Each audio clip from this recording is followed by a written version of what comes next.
Guys. I'm starting over. Sorry. Welcome to another episode of the Twins Talking Up podcast. Along with my twin brother, we are excited to introduce our next guest. Joel Landi is the author of Rewired, Power Up Your Performance, Relationship, and Purpose. We're really thrilled because Joel and I go back several years. We both served in the full-time ministry together. But when I think of Joel, I think of the word adventure. Someone who isn't afraid to push the limit. He has either tried or he's attempted and done these things such as motorcycle racing, cycling, triathlons, flying planes, working with pilots, been in the Navy. He's served in the full-time ministry. Joel has done it all. He's a speaker, a writer, a business and performance coach, a father, which is an adventure all on his own.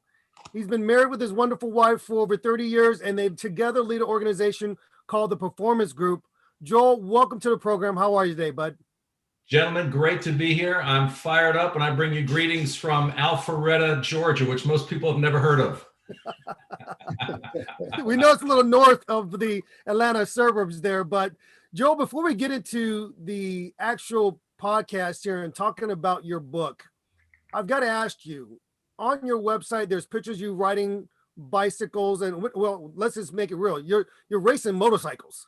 Yeah. Tell us about, how did you get into that? What is it about the thrill of getting onto a bike, going around curves in that way, going at speeds over 100, 150 miles an hour? What is it about it that you love? Why did you get into racing motorcycles? So I grew up on dirt bikes and then drifted away from motorcycles altogether. I'm on the 405 freeway in California. I'm a new father, and I see this young guy go by me on a wheelie at like 85 miles an hour. And I looked at my wife and I said, it's time. I've been itching to get a motorcycle. Long story short, I wound up on the racetrack and I started racing motorcycles. And I very quickly got to the podium, which absolutely shocked me in Southern California, because Southern California is a very competitive place to race motorcycles. And I had no history of racing, and I really didn't ride road motorcycles. But, the thing I love about this, and people always ask me, are you a adrenaline junkie? Are you a thrill seeker? The reason why I love this question is a story about us. And it's this story about us not quitting on ourselves. And so, when people ask me, why did you get into racing motorcycles? My first response is, at that point in my life, I felt like there was a challenge and I didn't want to give up on myself. And I know that might sound selfish in a certain way, but it really isn't, because I think, all of us at some point, we live life in seasons and different things come at us at different times in our life. And I felt like this was a challenge, and not unlike becoming a pilot or doing some skydiving, but I felt like I really want to get educated and I'm going to do this the right way. But at that time, I was having conversations with other men, and they'd all be like, racing motorcycles. I mean, dude, you're in your late 40s and you're married and you've got 2 kids. And so, for me, the idea of racing was just, it's the Mark Twain quote, right? Which is a format quote to my company, the Performance Group. So Mark Twain once said, 20 years from now, it'll be the things that we did not do rather than things we did that we are going to regret. And I thought, I'm not going to live a life of regret. That's really what life is about. It's about living a life with no regret. And it takes certain risks to accomplish this life of no regret. And so I thought to myself, after I did that experience and I launched my company, and that was formatting the ideas for the book, I thought, I want to help people take the right risks for the right reasons. Because risk in and of itself can sound irresponsible and reckless, but when you're taking risks for the right reasons, life becomes meaningful. It becomes rich. And so that was really the driving force for me with motorcycles. And I use it as a metaphor and a springboard to help people understand, look, you're not too old. You're not too dumb. You're not too slow. You're not born in the wrong family. You've got to get past these barriers to entry, which we're going to talk about, I think, in our interview, that prevent you from doing things like this so that you can feel like you're living your best self and you're just doing the things that you want to do. This is Danny, by the way. Throughout the interview, you'll hear David and myself as we speak we'll refer to ourselves first before we speak, just so that you know the difference between the two of us. Joel, very impressive, very exciting. I'll tell you two things come to my mind. One, Tom Cruise likes to do a lot of his own stunts. So when I think about your life and some of the thrills that you've done, the way you've actually lived, the word is lived, as you lived your life, not just hid and be afraid each and every day to live. I think about how, Tom Cruise would just do a lot of his own stunts, or Jackie Chan would do a lot of his own stunts. So I think about that. When I think about you living your life, you're actually living the stunts. And also the second thing that comes to mind is just, I don't even know if I'm going to say it right, but there's this joke. A cop pulled over a lady driving a car with three other ladies in the car. And when he pulled over this lady driving a car, he looked inside the car, and all three ladies looked like they just had their soul ripped out of their bodies. They're about to die. And he's like, "What's going on? Do you know why I pulled you over, ma'am?" And she goes, "No, I pulled you over because you're driving 5 miles per hour. And she goes, "Oh, that's because it's the I-5. You should have saw me when I was at the 101. And so that's the reason why the ladies are all scared and freaked out, because she was driving 101 miles an hour on the 101, but then when she got to the I-5, she was only driving 5 miles an hour.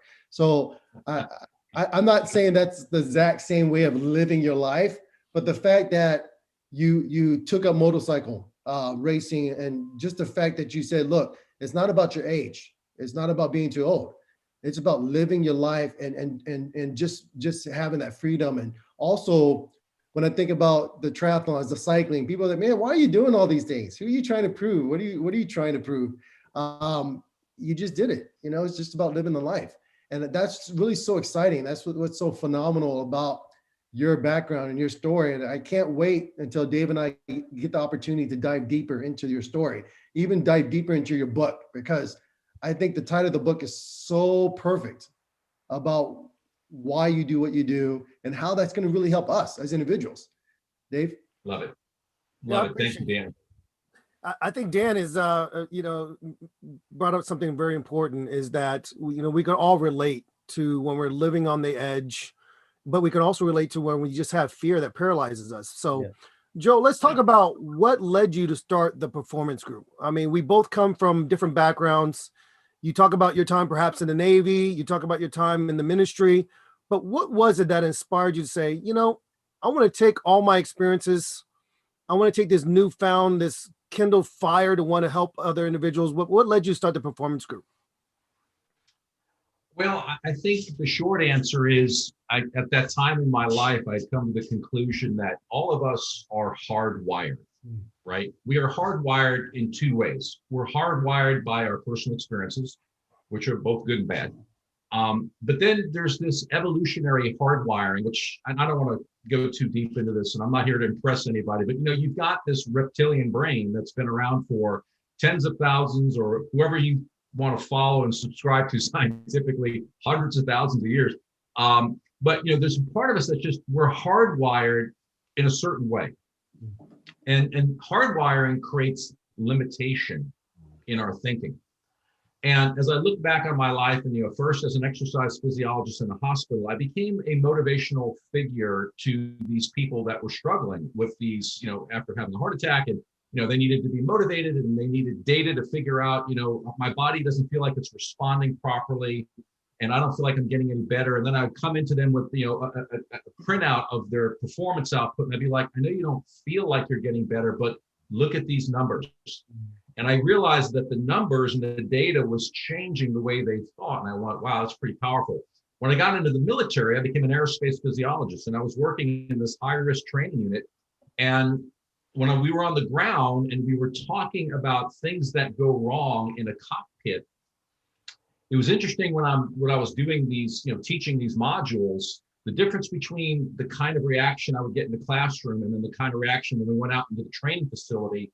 And we were doing things like dunking people underwater in a closed environment, upside down, strapped into a device with their eyes blindfolded, and teaching them how to actually get out of a sinking helicopter.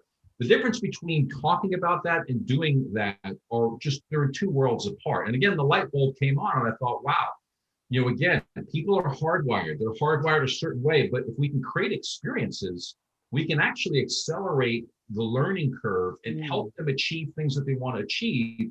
if we create these environments. And then David, you mentioned the ministry, my third, and there are a lot of lessons that I learned in all three of these areas, whether it was the hospital, the military, or the ministry. But the third thing I realized about the ministry was, you can have great training and great data and provide great experiences, but people are limited by what they believe. At the end of the day, they're only going to go as far. They cannot rise above what they believe about themselves or their world. Yeah. And so at the end of the day, the ministry was about belief. And so as I put all those life experiences together, and I think the question was, why did you start the Performance Group, which is the company?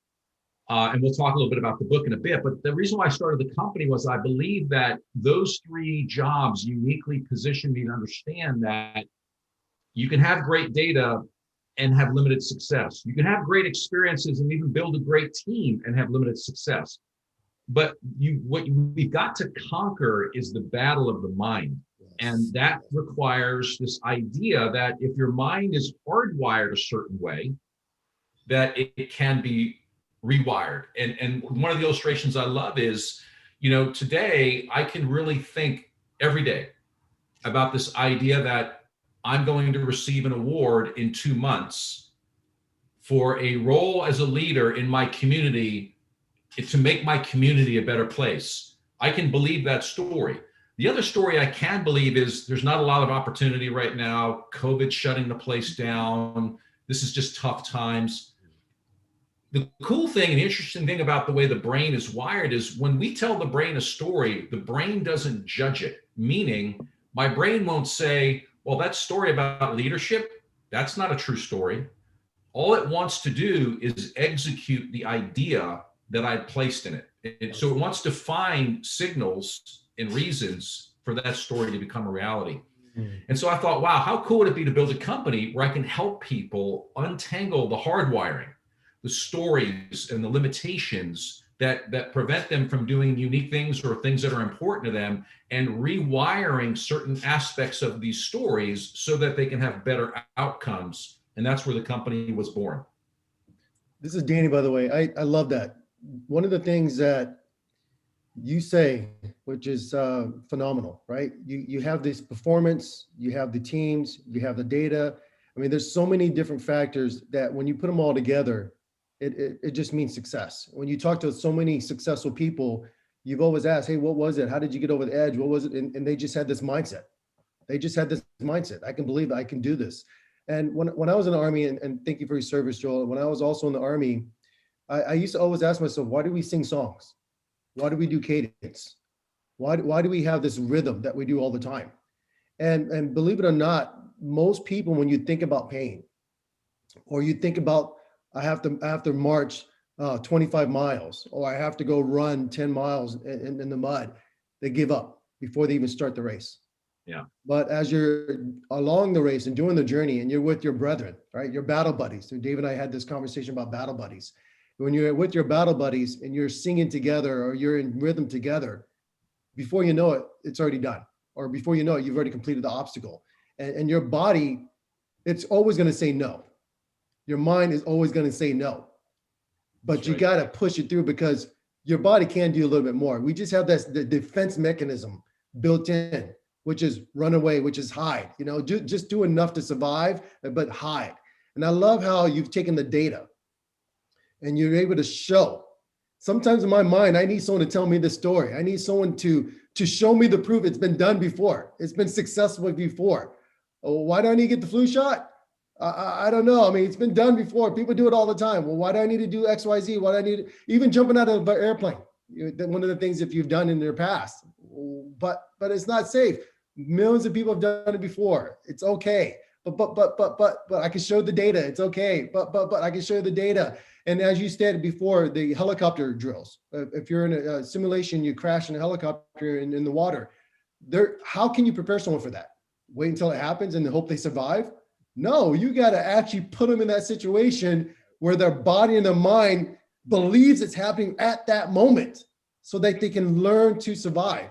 That just blows my mind when I think about the fact that you took your past and you formed a company from it. You took even the whole part about the ministry is the belief aspect. You're absolutely correct. When it comes to living life, when people say, how did you overcome this? How did you live? How did you overcome this disease? How did you get out of your shell of being an introvert? How did you do this? How did you do that? I just believed. I just believed. Yeah. What did you do? I read a lot of books. People said it could work. I read a lot of data that showed it could work. And I just said, why not me? Why not now? And I just believe. That just blows my mind that you took your past. You said, hey, this works. Here's the data. You took your experience in the military. Hey, this works. Here's the data. You went into the ministry. This works. Here's the data. And you wrote a book because it works. Here's the data. I mean, every aspect of your life, it works. Here's the data. And I think about David and myself when we go help corporate citizens. We help these C-suite executives to run their businesses. You know what it comes down to? They see the numbers. It's the mindset. It just comes down to the mindset. You said it earlier. Hey, you got a great team. You got a great team, but the performance is not there. Why? It's the mindset. I over and over again. Look, you're the CEO. They brought you in as the CEO for a reason. They believe you can do the job. Your background says you can do the job. Why isn't it working? It's the mindset. Yeah. You know, thank you. First of all, Danny, thank you for your service. And I just want to quickly respond to that because I know that David's got a ton of great questions. You know, two quick things. Last week, I was on the phone call with a really interesting ground pounder from the Army. And I said to him, you know, what 3 words would you use to say goodbye to 2020? And he said, you know, Joel, I don't want to say goodbye to 2020. And here's why. It was a hard year. And what I found is I grow the most in hard years. Now, when he said that, I just stepped back and I said, you know, I believe that, but man, just hearing him say that was so powerful. Yeah. Because it really is the mindset, Danny, that you're talking about. And I remember after he said that 2 days later, I went out on a bicycle ride, and I'm not going to make this sound any more, it's not that dramatic, but you know, riding a bike when it's 34 degrees out at a fast pace, it's cold, you know, mm-hmm. and parts of your body get cold and your eyes water because, you know, it's just cold, you know. And I remember being on that bike ride thinking, you know, and your bronchioles constrict because the air is cold in your lungs. And at one point for me, it felt really hard to breathe. And it was a very challenging ride. And I thought, you know what? This is exactly where I need to be right now. This is the closest thing at age 56 that I'll get to SEAL team training, where I was putting myself under such duress to stay in a group that was expecting me to pull my weight, pull my share, stay at the front at times. And I thought, based on what that guy said a week ago, he reminded me, look, you're at your best when you are pushing in super difficult situations. But if you push against that, you're going to fail. Yeah. The other quick story is, you know, working with a client right now who is in a very messy personal situation. And he's ultra successful professionally. And when I say ultra, he's in the upper 1 percentile of our country as a wage earner, which we live in a very affluent country. But the other side is he has a limitation about this personal issue. And he's having a hard time believing that it's possible for this personal position to create a tipping point to win. So to your point, man, you're right. It's all about mindset. I know we're going to do a deeper dive in it. Yep. That, you know, I'm glad you brought that up, Joel, because it so ties into your book. And if you don't mind, I'm going to, this is Danny, by the way, I'm going to repeat the title of your book because I think people really need to hear this. Rewired, power up your performance, relationships, and purpose. Once again, everybody listen, it's called Rewired, power up your performance, relationship, and purpose. And Joel, please tell us a little bit more about that, because I think so many times we do have to rewire our brain. There's this thing out there today where we grew up a certain way and we don't know why. Yeah. We don't know why we do things the way things we do today. We don't know why we have the fears we have today. Yeah. And I think sometimes when we go back and we think about it and we sit down with people like yourself, who can help us understand that and then move and push past that barrier, it actually helps us to grow. And so please explain a little bit more, because we could spend a whole hour and a half just on the book title alone. Love to, Danny. So I always love stories because we learn in stories, right? So I have a very successful high school friend who lives close by, and he's a humble guy, you know. And so we talk a little bit about his business, And then we talk a little bit about his fitness level. And he said, it's interesting. When I look in the mirror, I still see the pudgy little boy from high school. Now, I tell this story because that's an example of hardwiring. I see myself when I look in the mirror, and this is not a vanity thing, but I see myself a certain way.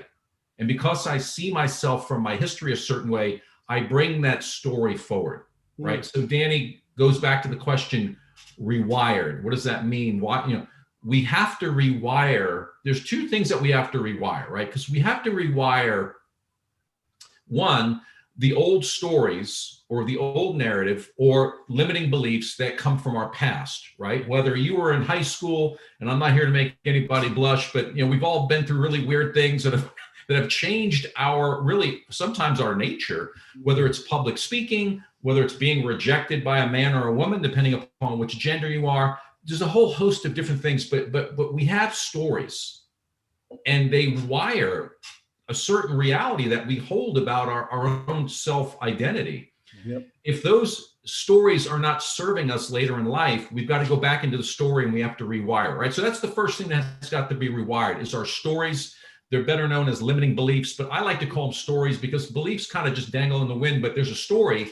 And there's a story about that pudgy little kid. And I'm like, dude, you're a successful 56-year-old man right now that's got plenty of money to get a trainer. Like, you don't need to be a pudgy dude. You just go at it. But he has a story, and he's living from a story, right? The second thing that we've got to be rewired is, I said earlier, for simplicity's sakes, I know there's multiple parts of the brain. I just want to talk about two parts.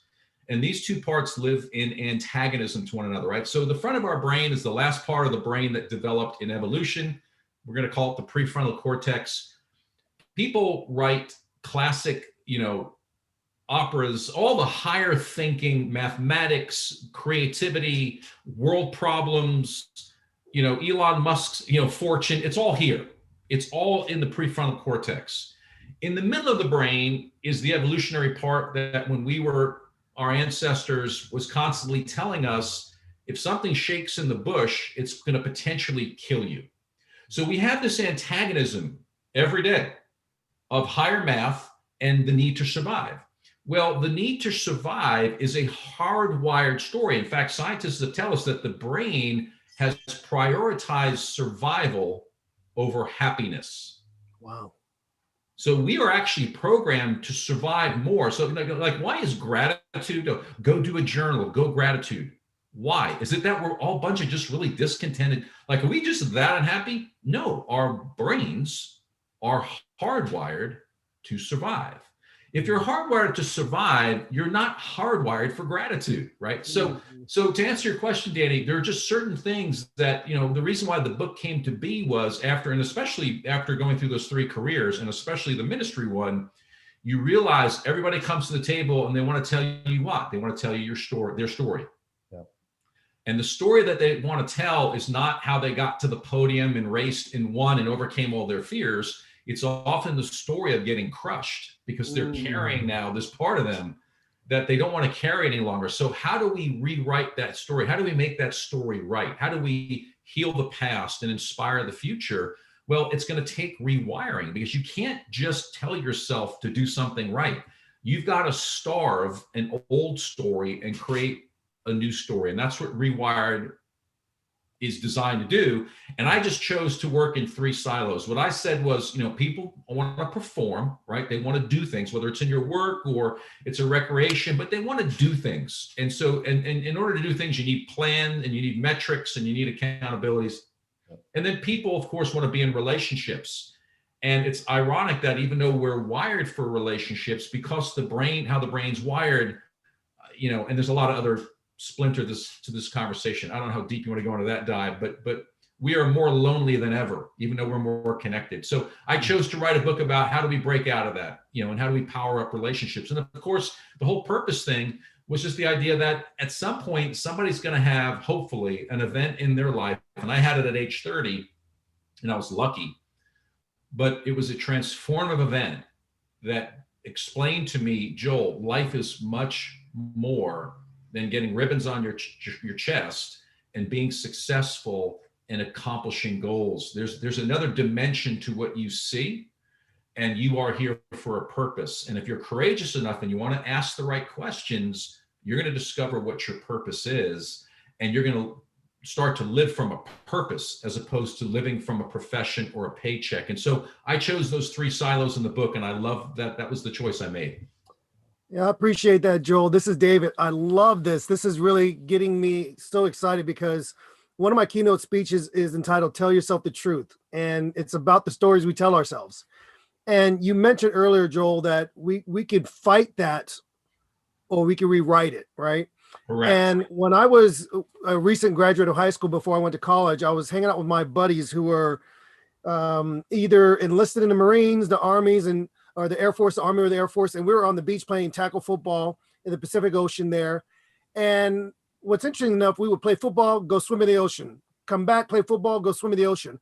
And there was one time I was floating, if you could believe it. I don't know what they say about how salt water supports you differently than fresh water, but trust me, when you're out there and you're relaxed, you could just lose track of everything. And there was an instant where I was so far out in the ocean, Pacific Ocean there, that I got disrupted in my peace because something kind of struck me on the side of my arm. And I looked up and the shore was so far off, and I panicked. Joel. And everything in me, the story of you're going to drown. Right. You're not going to make it. Right there, my body reacted and I cramped up. Yeah. From the waist down. And I thought to myself, I'm dead. No one's going to get me in time. There's no way I'm going to make it back.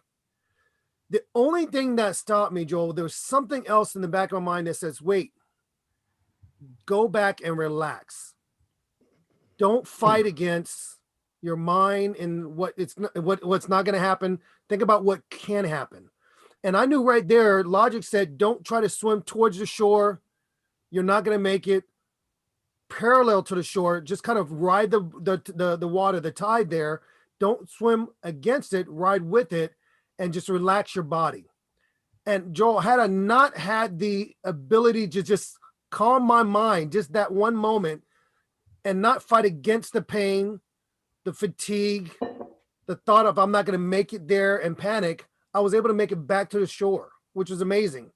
And then the guy started laughing at me. Oh, Dave, you couldn't do it, whatever. That's just 18-year-olds, 19-year-olds, making fun of each other. But I thought to myself, isn't that true? That story of what we can't do, our failures, it's not going to happen. That fear can really prevent us from the thrill of life. In your book, Joel, and even in your practice, you talk so often about creating adventures to bring that out in your clients. These exhilarating excursions. Talk about how that helps, depending on your client, whether it's a hike, getting on the track, whether it's going down the slopes. How do you feel like that helps you to connect with your client and eventually push them over that edge where they can rewrite these stories? So when I was in the Navy, I was an aerospace physiologist, and my job required me to actually go through flight training. And so when I was going through flight training, one of the things that you had to learn was, in the event that at altitude things go really wrong with your aircraft, how do you prepare emergency procedures to land your airplane if something goes wrong, in the air? And there are 5 steps to that. My instructor told me, Joel, his name is Doug Mihalik, Lieutenant Commander. He said, Joel, I want you to juggle tennis balls when you're in your room and repeat over and over the procedures to get your airplane on the ground, these 5 procedures. So I had to actually verbalize the 5 steps, and I had to juggle at the same time. Well, transition, check, feather, clean, look, lock. Those are the 5 steps that I learned in 1993. I don't rehearse those. I've not rehearsed them at all in the last, what is that, 27 years or 26 years? 27. They are so firmly implanted in my mind. And I'm being very honest with you. After I got out of flight school, I never did any intentional repeating, but they're so deeply embedded in my mind because of this understanding about neuroscience. The more that you include sensory into a learning experience, the more that it's wired into your brain, right? So there's a saying in the neuroscientific community or the neuroplastic community Cells that fire together wire together. So if you want to create a new something, right? If you want to create a new reality about a skill or something that you want to create, by doing things like juggling or pogoing on one leg, anytime that you incorporate more sensory into the experience, you are literally hardwiring more neurons together that is going to create a stronger network on the other side of the learning experience. And so all I did was say, hey, why don't we just take that understanding, and if we're going to go, let's say, like, if we're going to go to the racetrack, or if we're going to teach executives about certain elements or disciplines of their leadership style, why don't we'll do a pre-assessment, right? And we'll kind of figure out where they're at on these scales and indexes, and we'll paint a picture of, hey, this is kind of where you're at in terms of these standard assessments. Okay, yeah, I'm in this category, I'm in this category. Now let's take them to the racetrack and let's put them in a car with data. Let's coach them. And then let's talk them through between the driving sessions and make observations about what they need to work on and create that experience for them, so that when they get on the other side of the experience, not only do they have an understanding of what needs to change, but they're actually doing it and they combine the experience. I'll give you one more quick illustration of this, which blew me away. One of the reasons why I was able to actually race at a very high level quickly, I mean, not only did I get training, but I did this one thing called a two-up motorcycle ride in Southern California. Easily described, a two-up is when you sit on the back of a race motorcycle, which is designed for one person, but they do one modification which allows two people to be on it. But you essentially go on the racetrack with a professional high-level racer. You're on the back with your arms wrapped around him, holding onto a metal bar that's actually bolted to the gas tank. And when I tell you, when you go into the first corner and you're going between 155 and 170, which the racer will downshift the motorcycle and go into the first gentle corner at 100 miles an hour, which might not sound that crazy. Even a gentle corner at 100 is significant. But I can tell you that in my experience in that ride, each time I came to a shorter corner, my mind said, we're going to crash. And I panicked, we're going to crash. And then we go through the corner and I'd be like, we didn't crash. And so that happened 42 times in 2 laps, where my mind said I'm going to crash, but then reality proved me differently. Nice. Yeah. When I got off his bike and I jumped onto my bike, now, no. Did I go as fast as him? No. But what I immediately understood was, I'm not going to crash in corners because I just didn't crash. I had the experience. I know what it feels like viscerally to be in that position. So all I had to do was build up my skill set to reach that position, but I knew this is what's possible. And so the idea of creating these experiences for people, that's all they do. They just create more touch points, which then wires this network and gives people the breakthrough. That's phenomenal. This is Danny, by the way. You said it so perfectly. I think one of the books, my wife has this book from Dr. Joe Dispenza. Yes. And he says the exact same thing you said, cells that fire together, wire together. And I think about, as you're telling the story, I don't know why, I'm sure the rest of the audience felt the same way. When you're going through that corner, when you're going on that bike that fast and you're getting close to that wall and that feeling that you're going to crash, I don't know why, but part of my body felt that. I just like, I don't know what, I just felt like, okay, I'm gripping. I feel like I'm gripping, I'm going to grip harder. That's true. Even though I wasn't physically there, just you telling the story made me want to kind of grip my seat or something. I don't know what it was. And I think about the fact that why did we stop taking risks? Right. I mean, I look at my brother and I and our age and how old we were when we first started our businesses. And I asked myself, why didn't we start earlier? And I think about our lives. What happened? What happened? Because we get older, we're gonna say the same thing. What happened to my life? Yeah. Why didn't I take that risk? Three reasons. Exactly. Three reasons why, right? So there's 3 reasons. I want you to explain that. And another thing I want you to explain is how do we embrace this new adventure mindset you talk about? How do we do that? Because without people reading your book right away, and I want to make sure they read it, but please give us a little bit more insight because I'm excited about this at this moment. Well, yeah. So three reasons. I believe there's probably more, but the three main reasons I've discovered why people stop taking risks. Number one is just fear, and you have to remember, fear is hardwired.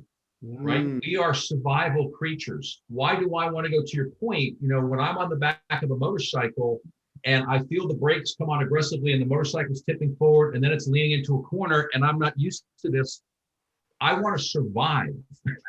That's where the fear comes in. So we got to get past our fear. That's one of the reasons why, and it's hardwired, and we need a plan to get past it, right? The second thing is, and might sound interesting, but I think the reason why we stop taking risks is the people that we surround ourselves and who we're influenced by. And here's what I mean by that. Jim Rohn once said, we are the average of the 5 people that we spend most time with.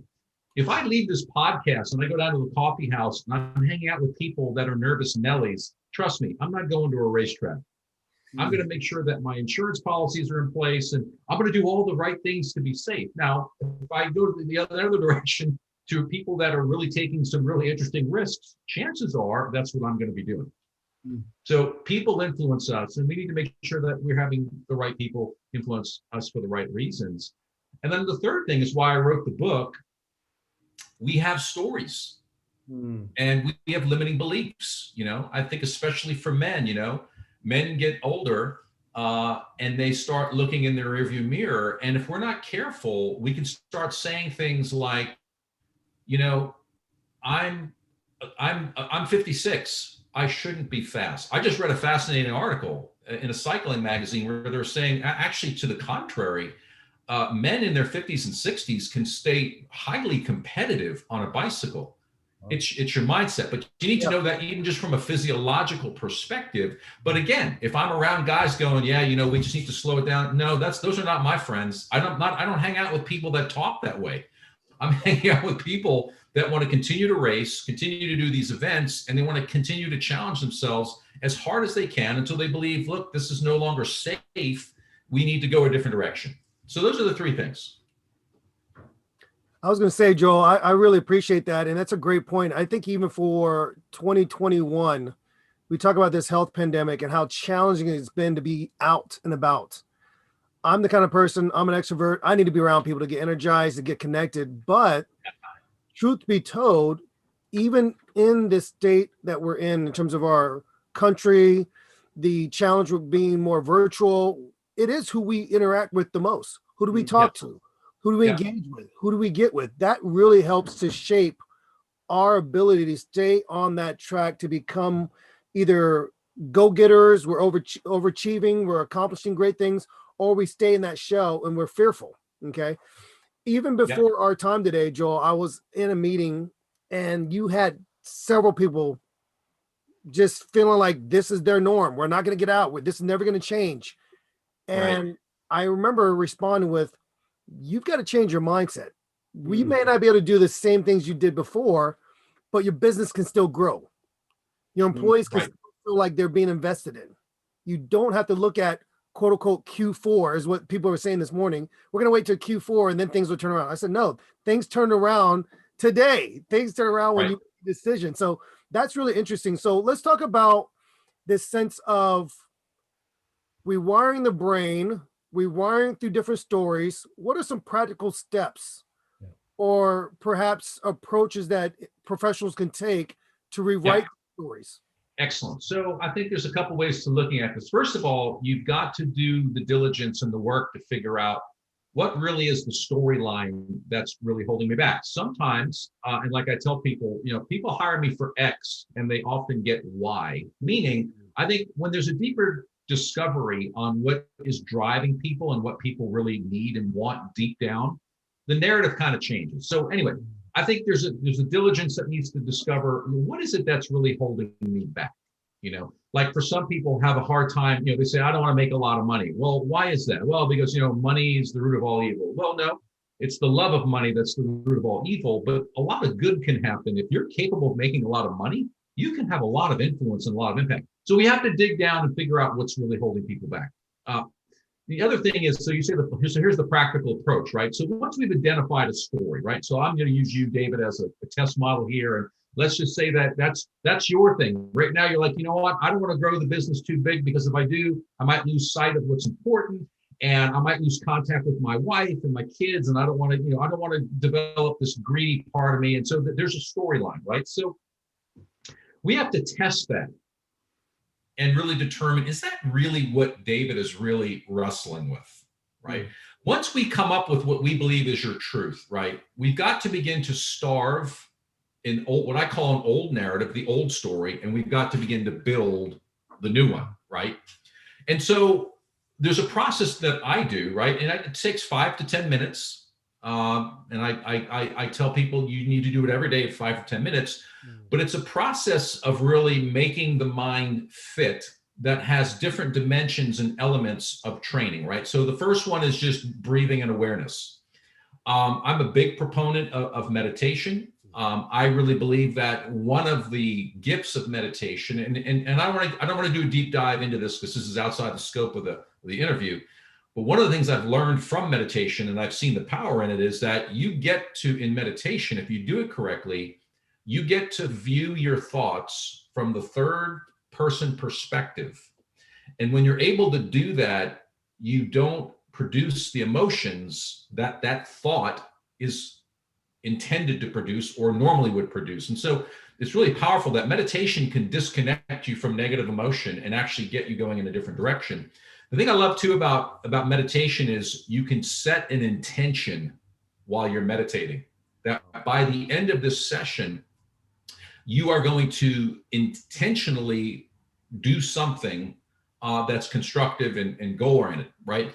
So there's that part, there's meditation. I'm a big proponent of affirmations, and I'm sure both of you guys understand that because you're in the same line of work I am. The I am statement is psychologically significant, and I've not done a vast amount of research on this, but I've done enough to know that what I'm saying is true. So whoever wants to fact check this, feel free. But there's something uniquely, inherently important and powerful to the psyche about I am, and then fill in the blank. I am average. I am getting old. I am a rock star. Like my affirmations, I am a man of extraordinary health. I am in a network of relationships that are generous and resourceful. I've got 20 of those that I am. Well, over time, I am is who we become.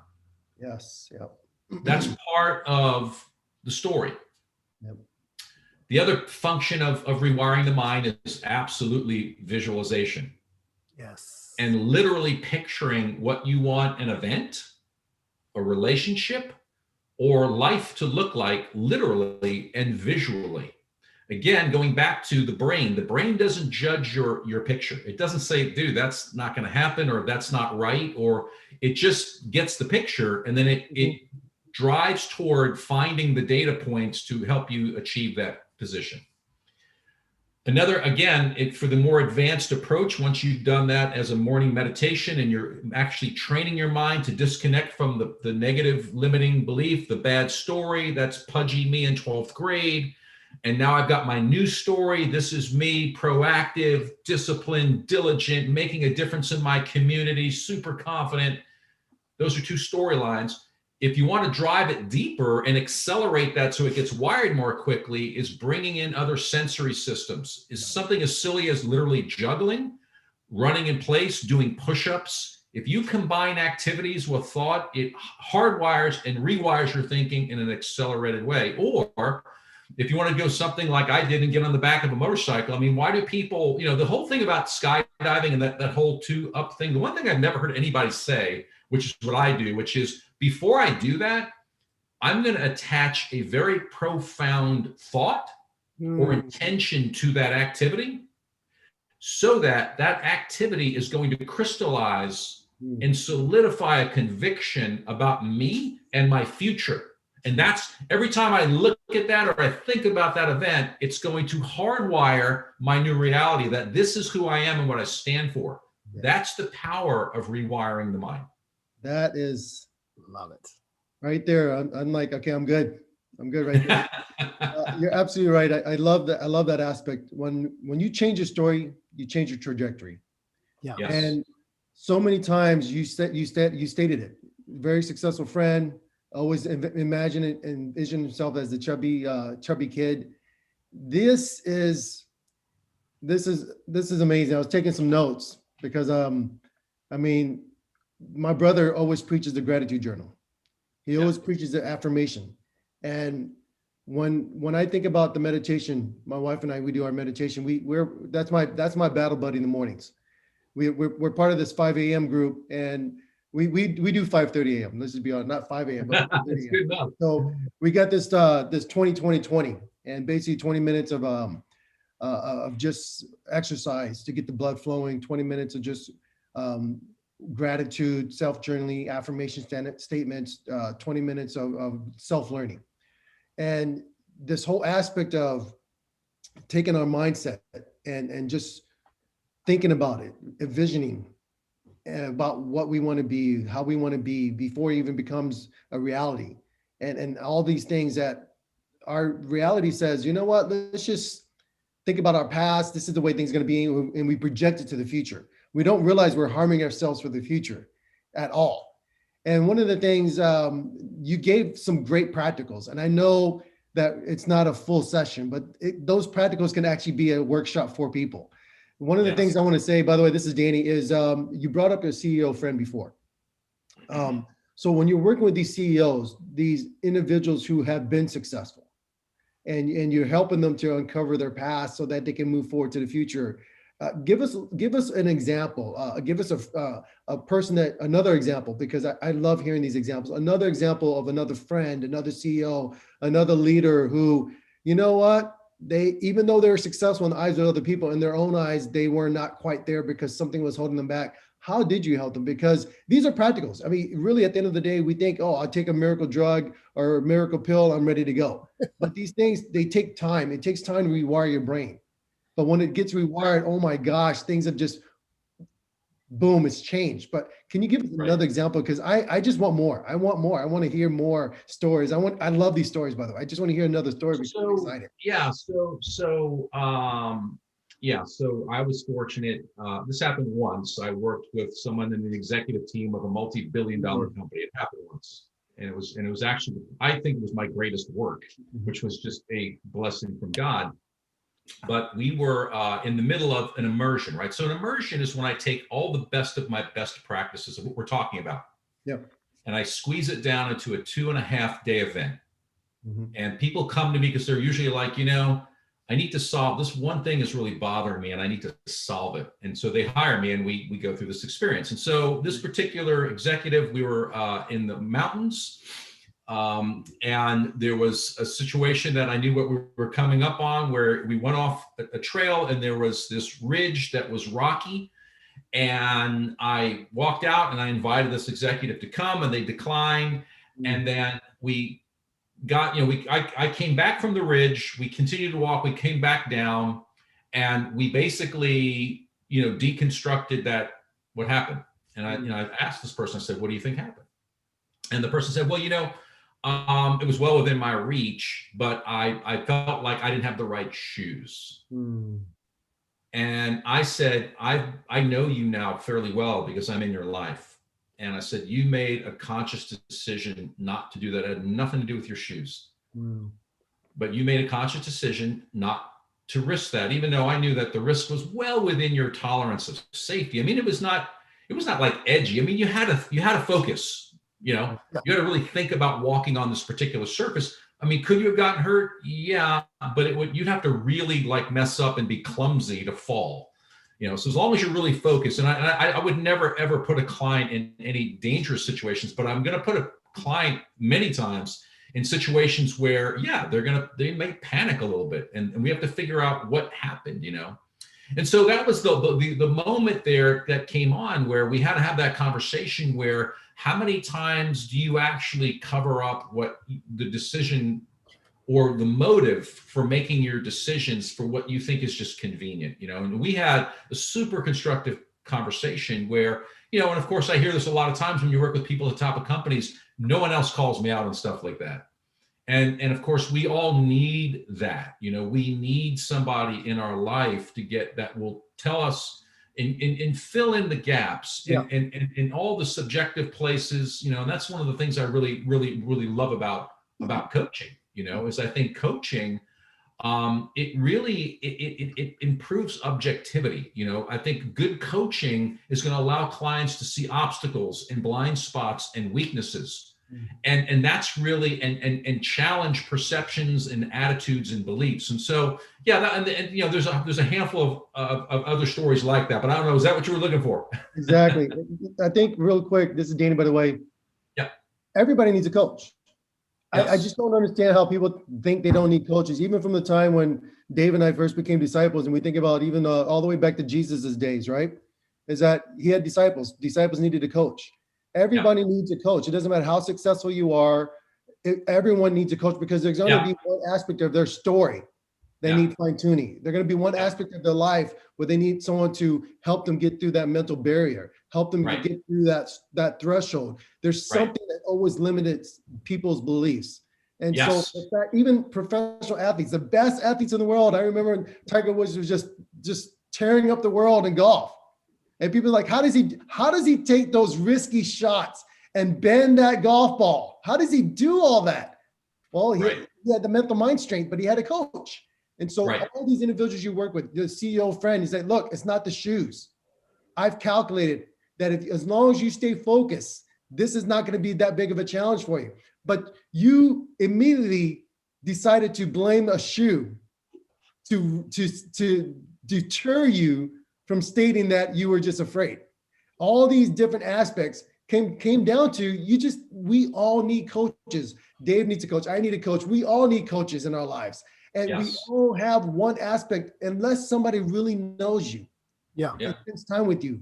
That person is going to be the one that gets you through. That person is going to be the one that sharpens your sword, right? As iron sharpens iron. This is that just blows my mind. That's why you need to get the book, everybody. Let me go back to quickly, Danny, let me go back to that quick story, because I'll tell you some of the details of how we deconstructed it. But this is really great that you're bringing it back up, right? So the first question I asked was, do you trust me? Because I'm the one that led you out there. And this person said, absolutely. And then, of course, the second question was, do you trust yourself? And that question led through a series of, were you afraid? Did you not want to focus? Did you not see the value in being challenged? And so to your point, that was the coaching moment. Then when we grabbed onto the answer, then I stepped back and said, okay, tell me, how does that apply to your marriage? How does that apply to you coaching direct reports? How does that apply to you in a room where you want to inspire change? Show me that. I want to know more about what we just experienced. And that's the power of good coaching, is when you take an experience like that and you're able to go, let's take that data and make it meaningful. This is not, we're not going up into the hills and sitting cross-legged because we want to think deeply. What does that mean to us? And what does that mean to you as a leader, a father, a wife, a husband? And that's when coaching gets rich. And we were able to connect those dots. And that's when it gets meaningful. Yeah.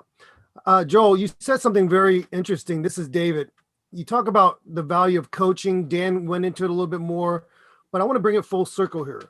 What would allow these professionals to just literally get on a bike with you, jump off a plane with you, go down an incredibly steep mountainside with you? What would make them do that? And in your book, you talk about, or at least in your talks, you also mention that there's a secret sauce. It's called vulnerability. Mm-hmm. They trust you, Joel. And because they trust you, they're putting it all out there. And maybe the fear or the potential thought of dying puts it all out on the table, but there's a sense of this vulnerability. They're open with you with their deepest thoughts, deepest secrets, deepest fears, deepest hopes.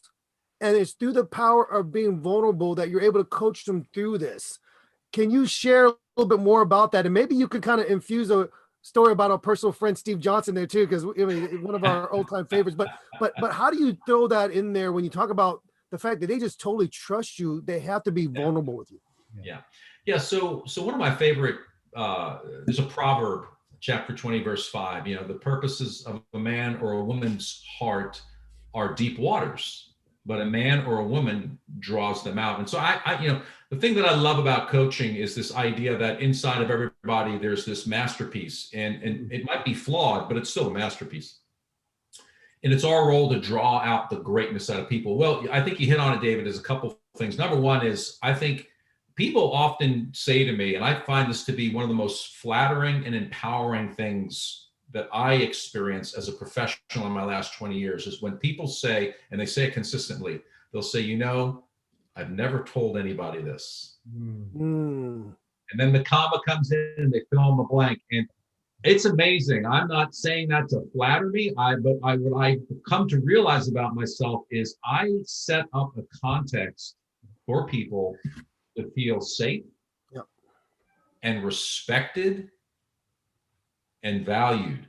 Now, that's just through my own life story and years of being bounced off the bottom and hardship and coming back and rising like a phoenix from the ashes of disaster. But so I think first of all, without establishing trust, nothing really meaningful or great is going to happen in a relationship.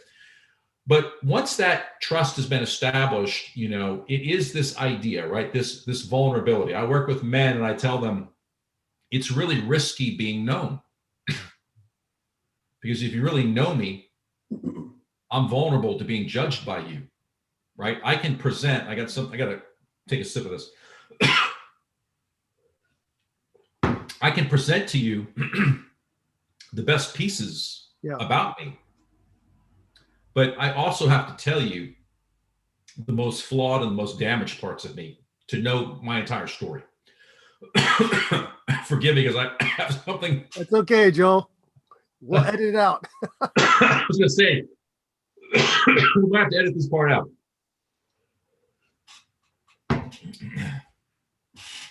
And so let me take a step back. I think that's out of my throat now.